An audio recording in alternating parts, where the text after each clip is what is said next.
Okay, and a little side note here. I'm going to be using, in my next step, I'm going to be working on, I'm going to be using my Pache for the, I'm going to put the big needle in here, the bigger orifice for doing metallic, and I'm going to give that a whirl. Two reasons: bigger orifice, and I don't have to take a chance on clogging up one of my better guns, one of my more detailed guns, the Iwata or even the Master, depending on which one. So what I did is, most of all these airbrushes have different attachments. I've switched to everything to the Iwata hose connector, gun connector. It's this guy. All right, I think it's, I don't know, is it the 1/4 inch, whatever it is. But anyways, it's the Iwata style one.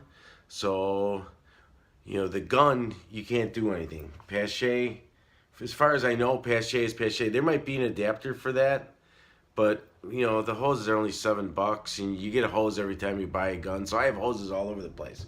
So I cut the end off of what used to go onto the old compressor because I'm using the Iwata connector at the compressor, and I showed in one of the earlier videos. It's a 3-way coming out of the compressor, and I want to be able to quickly go from one hose to another. So I got the Pache end on this.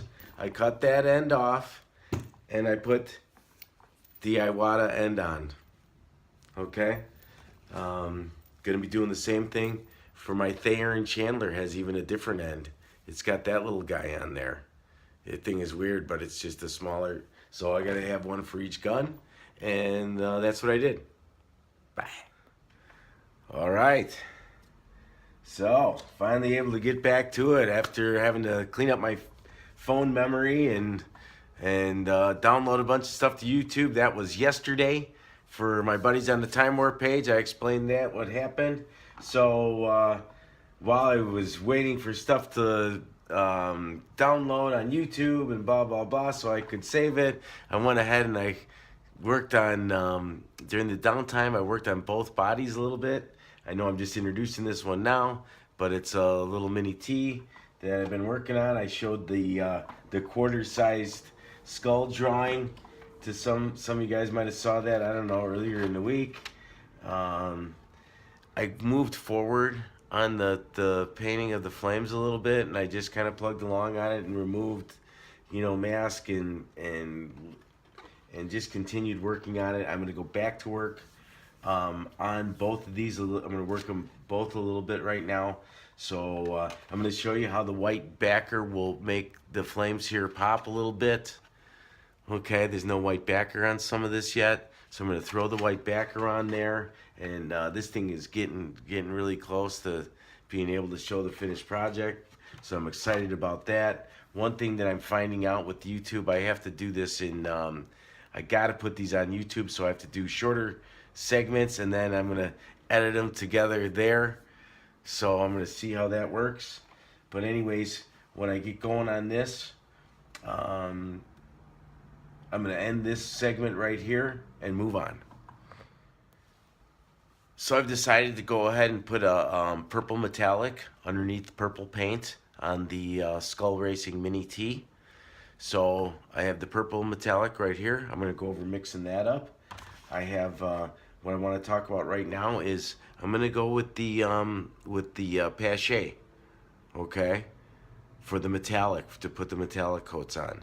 I'm going to use the number 5 needle, and the number 5 needle has 5 little lines right here that tells you you're on the number 5. And the cool thing I wanted to show, though the needle's already back in there. The cool thing I wanted to show you is back in the day, on this one, this thing had such a large orifice that we were using the 3 and the 5 all the time for stuff. So I kind of took it apart. The orifice isn't even screwed on. It's easily removable. And you can even see the size of that hole. So that means, that's a larger size hole, since that's kind of even hard to see.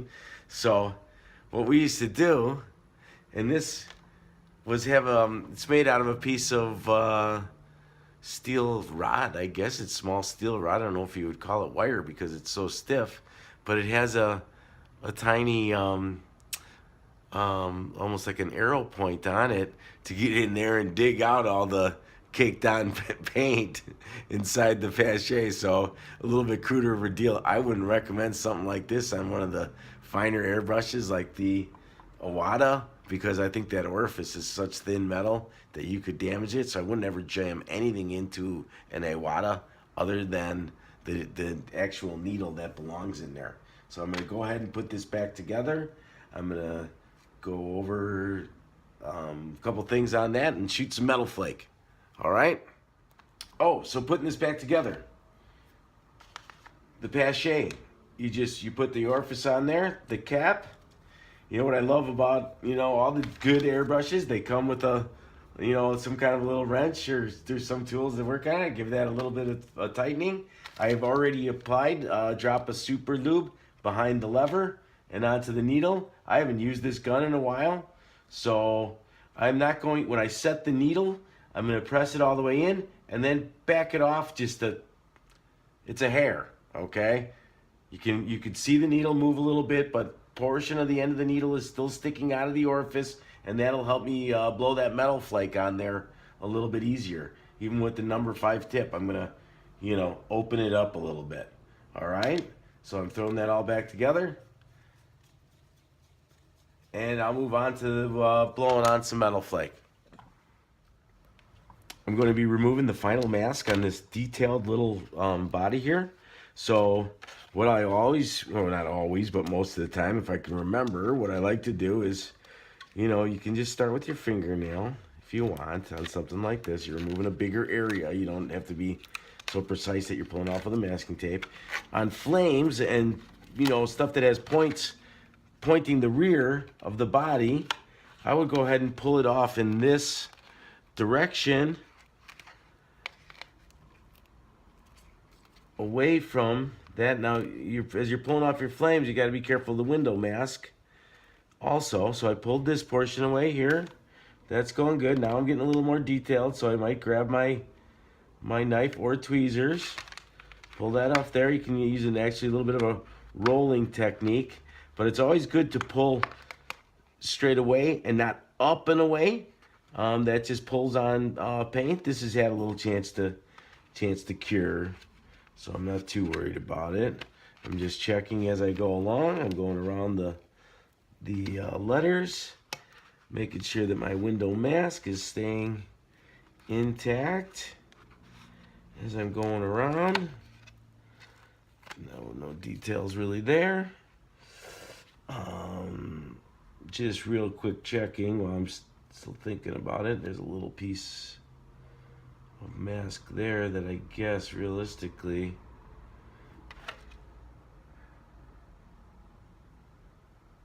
should have been part of the flame.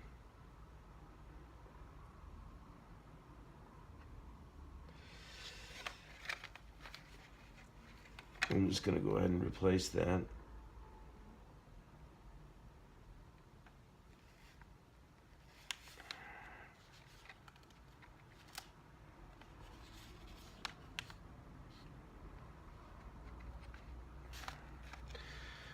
Get that tucked back in there. All right. Whoops. Started to peel the window a little bit there. A lot of times you just pull back away from the window. That'll get it started.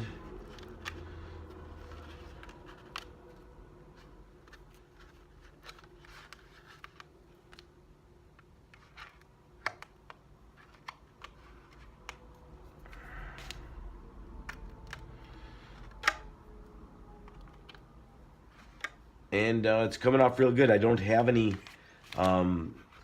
flapping areas of paint that were too thick up against the liquid mask. It's coming off nice and clean. Getting out, make sure you get all the mask off the edges of the wheel wells and the body. It's nice. This one has the protective film on the outside, so anything you see you can just scrape off because it's on the outside there. Okay. That is actually looking pretty good. And And putting those 5 coats of mask on there, it came off real nice.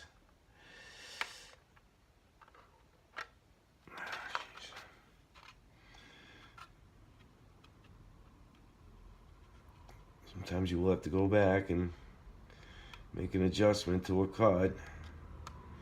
I've also filled in a little bit of those fine lines with some paint at times.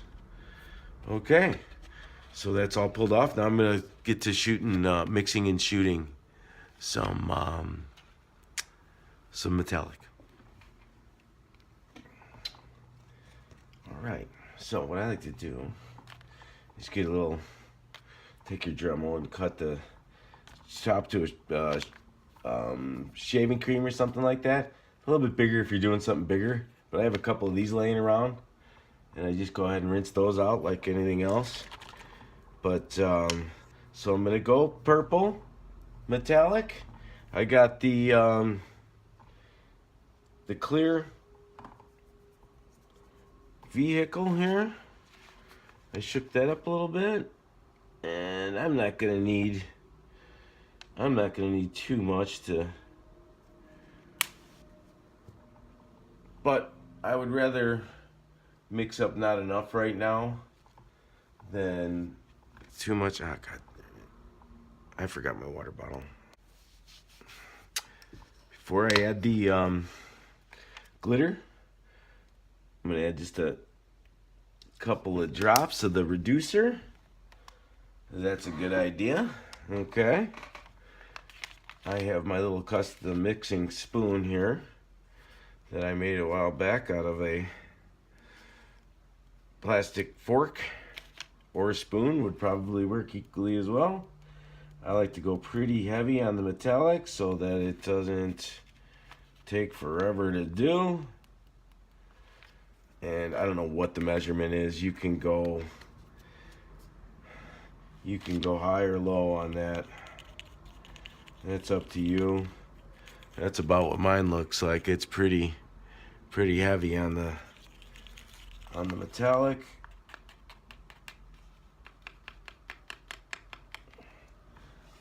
Just wipe that off a little bit. All right. So I have my Pache all cleaned, tested, ready to go. I'm gonna shoot a little bit of water through there just to kind of prime the pump. I oiled it,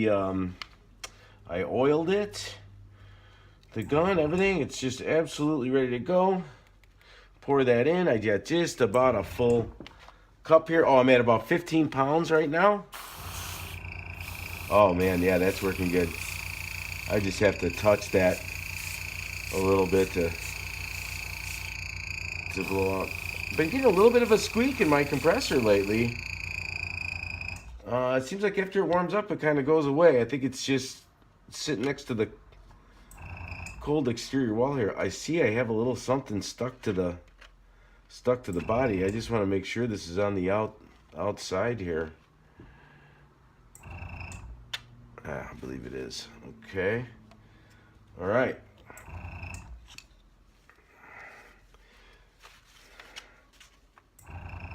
So it went on. It is just literally blowing out of there the way I got this gun set up with the pulled back needle. And I've